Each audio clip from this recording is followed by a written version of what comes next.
to highlight text on buttons to make them easy to recognize in Samsung Galaxy S24 Ultra. First, you have to enable highlight button feature in the accessibility menu.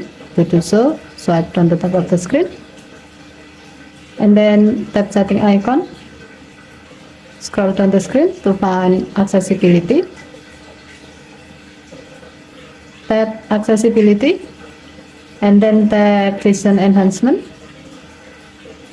Now tap the gray on offset next to highlight buttons until the switch turns blue to turn it on.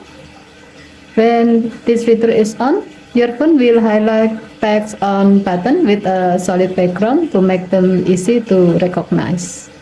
As the example, when you open Gallery app,